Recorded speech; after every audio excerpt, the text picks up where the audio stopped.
There's a moment when you realize the 5 reasons women shouldn't remarry after 60 aren't just advice. They're warnings that could save everything you've spent your life building. I'm 83 years old. My name is Margaret, and 8 years ago, 3 months after Richard died, I came within 2 weeks of remarrying. 2 weeks away from signing a marriage license that would have cost me my home, my savings, my children's inheritance, and the fragile sense of self I'd only just started to discover. I called off the wedding. People were invited. The dress was bought. Everything was ready, and I walked away. People called me cold, bitter, afraid, said I was letting grief make my decisions, said I'd regret dying alone. But here's what they didn't know. Here's what nobody tells women about remarriage after 60. There are 5 brutal realities that make remarriage after 60 one of the most dangerous decisions a woman can make. Not just financially, not just emotionally, but in ways that can destroy everything you've worked for and everyone you love. And I'm going to tell you all 5, because I almost learned them the hard way. And I've watched too many women lose everything because nobody warned them. If you're considering remarriage, or if someone is pressuring you to remarry, you need to hear this before it's too late, before you sign something you can't undo. Richard died on a Tuesday morning. Heart attack, quick, no suffering, the kind of death everyone says they want. And for the first month, I was numb. Arrangements, paperwork, people bringing food, sympathy that felt suffocating. But when everyone left, the silence was deafening. I'd never lived alone, not once. Went from my parents' house to Richard's, 75 years old, and I'd never spent a night in a house by myself. The loneliness was crushing, physical, like something sitting on my chest making it hard to breathe. That's when people started suggesting I find someone new, my daughter Linda. Mom, you shouldn't be alone. It's not healthy. My son David. Mom, there are good men out there. Dad would want you to be happy. My sister Jean. Margaret, you're too young to give up on companionship. Friends from church, neighbors, everyone had an opinion about my solitude. And slowly, I started believing them. Started thinking maybe they were right. Maybe I was supposed to find someone. Maybe living alone meant I'd failed somehow.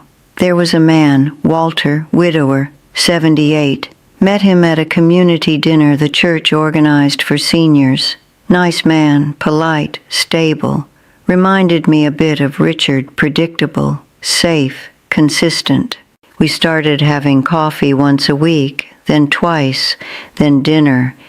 Then he started calling every day, started talking about the future, about how much sense it made for 2 people like us to not be alone. 6 months after Richard died, Walter proposed. Not romantically, practically. Over dinner at his house. We're both alone, he said. We both have homes to maintain, expenses. It makes sense to combine resources, to take care of each other. Take care of each other, that phrase, that promise. I said yes. I said yes because everyone told me I should, because loneliness was eating me alive, because I thought this was what I was supposed to do. Started making plans, small wedding, just family, reception at the church. 2 weeks before the wedding, my friend Helen asked me to have coffee. Said she needed to talk to me about something important. She told me about her sister Carol, and that conversation changed everything. The first reason women shouldn't remarry after 60 is something most women never think about until it's too late. Financial annihilation. Helen's sister Carol had remarried at 68. Nice man. Seemed financially stable. Had a pension. Owned his home. Seemed responsible. They'd been married for 8 months when Carol started noticing things. Bills arriving at the house in his name. Collection notices. phone calls from creditors. Turned out he had $30,000 in credit card debt. Medical bills from cancer treatment his insurance hadn't covered. A daughter who'd borrowed money he'd co-signed for and never paid back. And once they married, Carol became legally responsible, not just morally, legally. Her retirement savings, built over 40 years of careful planning, started draining to pay his debts. Her credit score plummeted because his debts became hers. Her house, which she'd owned free and clear, she had to take out a reverse mortgage on just to stay afloat. Within 3 years, everything she'd built was gone.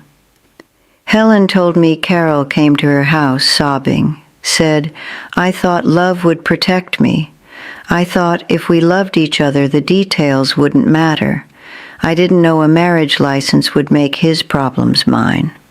When Helen told me this, I went cold, because I didn't know anything about Walter's finances. Not really. He seemed comfortable, but seemed and are different things. I started asking questions, carefully, about his pension, his savings, his debts, his children's financial situations. He got defensive immediately. "Why does it matter? We're going to be partners. What's mine is yours. What's yours is mine." That's when I understood that phrase. What's yours is mine. That's exactly what scared me. I talked to a financial advisor that week, asked her to explain what happens to a woman's assets when she remarries after 60. She was blunt.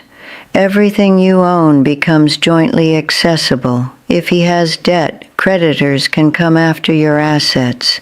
If he needs expensive medical care, your savings pay for it. If the marriage ends, he's entitled to half of everything you brought into it. And if he dies first and has children, they can contest his will and claim rights to assets you thought were yours. She showed me case after case. Women in their 70s working part-time jobs because their second husband's debt destroyed their retirement. Women who lost their homes because their new husband's medical expenses drained everything. Women whose own children were cut out of inheritance because legally the spouse takes precedence. Marriage after 60 is the single biggest financial risk most women will take, she said, bigger than stock market crashes, bigger than medical emergencies, because this one is a choice, and once you make it, it's almost impossible to undo. I went home that night and couldn't sleep, kept thinking about what I was about to do.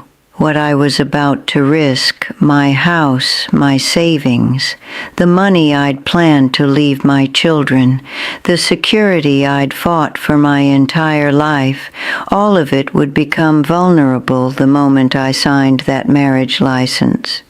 For what? Companionship I could have without legal ties? That was the first reason, and it shook me. But it wasn't enough to make me call off the wedding. Not yet. The second reason came from somewhere I didn't expect, from watching myself change.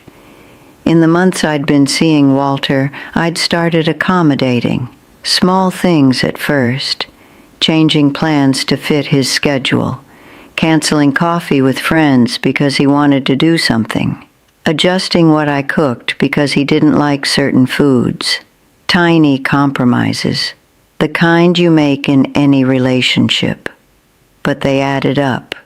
And one morning, I woke up and realized I'd stopped doing things I'd only just started enjoying.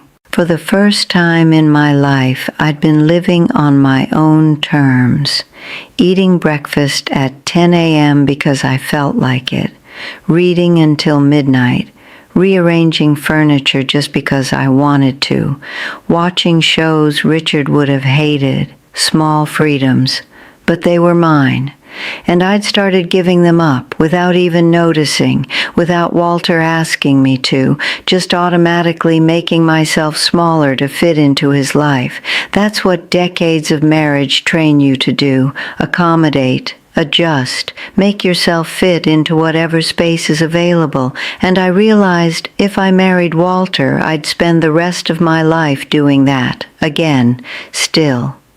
My friend Dorothy came over one afternoon. She'd remarried 3 years earlier. I'd been meaning to ask her how it was going. She looked exhausted. "How's married life?" I asked. She smiled, but it didn't reach her eyes. "It's fine.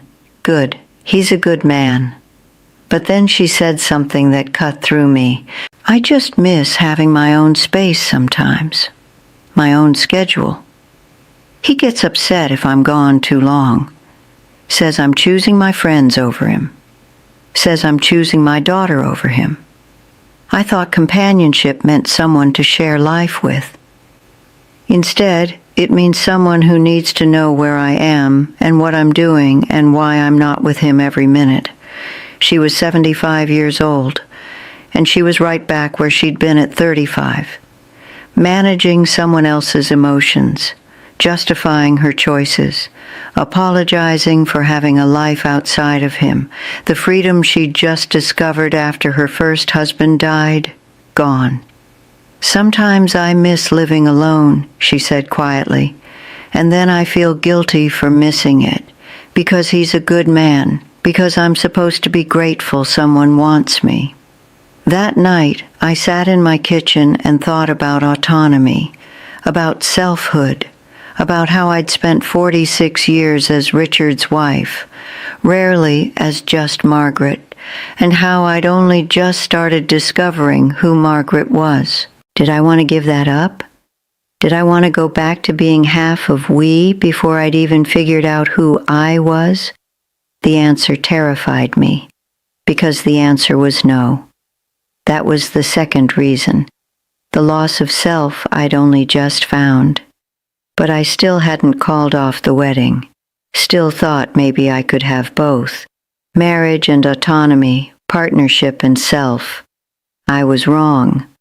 Actually, I wrote all of this down, everything I learned, everything that saved me from making the biggest mistake of my life, the patterns I saw, the warnings nobody gave me, put it in a book called The Freedom Code. My son David calls me regularly, asking me to take it down, says it's too harsh, says it makes me look bitter and unromantic, says people will think I'm against love, says it embarrassed the family, says what will people think of us. But a woman named Georgette from Louisiana wrote to me. She'd been engaged to remarry at 68. Her fiancé seemed perfect on paper, but something felt wrong. She couldn't name it, read the book, realized she was remarrying out of loneliness and pressure, not love or desire. Called off the wedding 1 week before. She said the relief was overwhelming. She cried for hours, not from sadness, but from freedom. Woman named Maureen from California. Her boyfriend was pressuring her to marry. Everyone around her said she should. She was 71 and terrified of being alone. Book helped her understand she didn't need marriage to have companionship, that she was allowed to say no without feeling guilty. They're no longer together.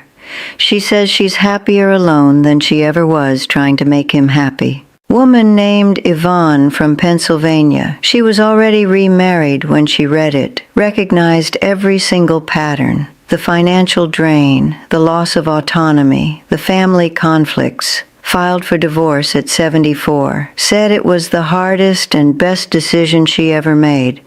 Now she's rebuilding her life on her own terms. Links in the pinned comment. David's probably going to convince me to pull it eventually. He's very persuasive, very persistent, very worried about family image and what people think. But women are reading it and choosing themselves instead of obligation. So it stays for now. The third reason came from my children. and it almost destroyed my relationship with them. My daughter Linda asked to meet me for lunch 1 week before the wedding, just the two of us. She was quiet at first, picking at her food, not making eye contact. Finally, she said, "Mom, I need to ask you something, and I need you to be honest." I waited. "What happens to the house after you marry Walter?" I didn't have a good answer. "It's still my house. But legally, it becomes marital property, right? If you die, does it go to us or to him?" I didn't know, hadn't thought about it, assumed my will would still stand.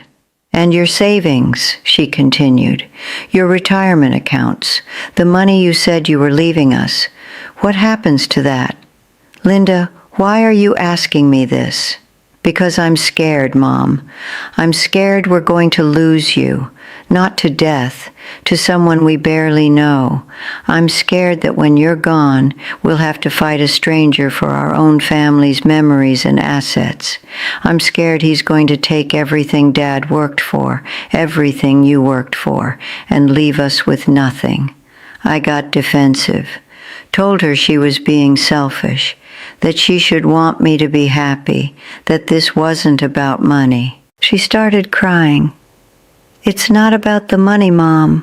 It's about watching you give everything away to someone who's known you for 6 months while we've known you our entire lives.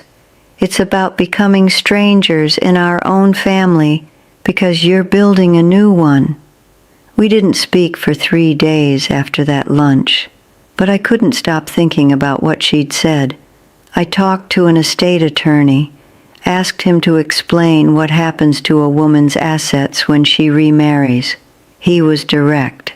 "Your husband becomes your legal next of kin, not your children. If you die, he has spousal rights that supersede your will. He can contest, he can claim, and legally he'll win most of the time. Even if your will explicitly states everything goes to your children, he has rights as a spouse that can override that. So my children could get nothing? They could spend years in court fighting for what you intended them to have. I see it constantly. Second marriages where adult children from the first marriage lose everything because the surviving spouse has legal priority. He told me about a case. Woman remarried at 70, had 2 sons from her first marriage. Her new husband had 3 children. When she died, her will said everything should go to her sons. But her husband contested, claimed spousal rights. Case went to court for 3 years. The sons spent over $50,000 in legal fees. In the end, the husband got 60% of the estate. "Those brothers will never forgive their stepfather," the attorney said.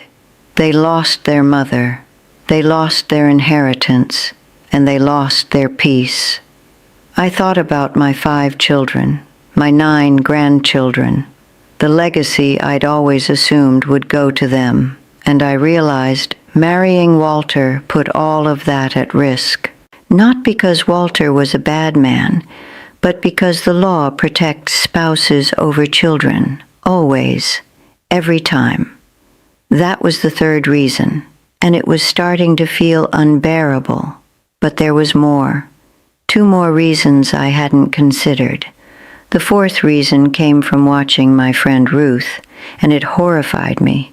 Ruth had remarried at 69. Her new husband, Frank, seemed healthy, active. They traveled, enjoyed life together. Then at 71, Frank was diagnosed with Parkinson's. By 72, Ruth was helping him dress, managing his medications, driving him to specialists, helping him shower, cutting his food. By 73, she looked like she'd aged 10 years. I visited her one afternoon. Frank was napping. She made tea with shaking hands. "I'm so tired, Margaret," she said. "I'm so tired I can't think straight, and I feel guilty for being tired because he can't help being sick. But I'm 73. I don't have the energy for this. I don't have the strength. And I'm scared. Because what if I get sick? Who takes care of me? She started crying. I thought I was getting a companion, someone to share life with. Instead, I became a full-time caregiver, and I can't do it, but I can't not do it, because I'm his wife, because I promised. That's the reality nobody talks about. Health deteriorates quickly after 60. And when you remarry, you're committing to potentially being a full-time caregiver. And statistically, it's almost always the woman who ends up caregiving. Men with health issues have wives to care for them. Women with health issues end up in facilities. We give care. We rarely receive it. I thought about Ruth helping Frank shower. Thought about the exhaustion in her eyes. The resignation. Thought about myself at 75, potentially facing years of caregiving for a man I'd known for less than a year. I'd cared for Richard through his final decline. 2 years of watching him fade. 2 years that nearly broke me.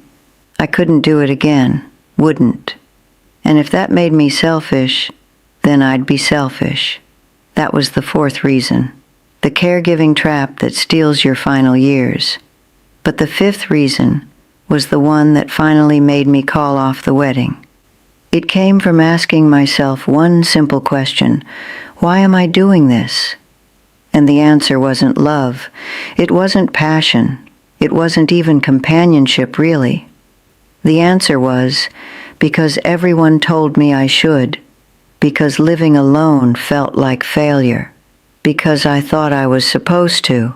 I was remarrying out of obligation, not desire. I was remarrying because I'd been taught my whole life that a woman without a man is incomplete, that being alone means being lonely, that independence is just another word for giving up. But those were lies, lies I'd believed for 75 years. The truth was simpler and harder. I liked living alone. I liked my autonomy. I liked discovering who I was when I wasn't defined by someone else, and remarrying meant giving that up, permanently. For what? For someone to tell me I wasn't alone? For someone to validate my existence? For someone to make me feel like I hadn't failed at life? I didn't need those things, not anymore, maybe not ever. What I needed was permission to choose myself. Permission to say no to expectations, permission to live the rest of my life on my own terms. And I realized nobody was going to give me that permission. I had to take it. So I did. I called off the wedding 2 weeks before, told Walter I couldn't do it, that I needed to live alone, that I needed to be myself before I could be anyone's wife again. He was angry, said I'd wasted his time, said I was selfish, said I'd die alone and regret it. Maybe he was right about dying alone, but I won't regret it, because I'd rather die alone and free than die married and erased. I'm grateful now for calling off that wedding, for disappointing people, for being called selfish and bitter and afraid, because those accusations were wrong. I wasn't afraid of being alone. I was finally, for the first time in my life, clear about what I wanted.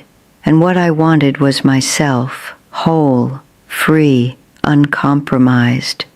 Thank you for sitting with me, for listening to something most people don't want to hear until it's too late, for understanding that sometimes the most loving thing you can do is refuse to give yourself away. The book's in the pinned comment. The Freedom Code. Everything I learned about protecting yourself, about choosing freedom over obligation. David keeps calling about it, says it needs to come down, says people are talking, says it makes us look bad. But it's saving women from losing themselves, from signing away their freedom out of loneliness or pressure or the belief that they're supposed to. So it stays, at least for now. If you want to sit with me again, I'll be here, still alone, still free, still entirely myself. Take care of yourself, whatever that means to you.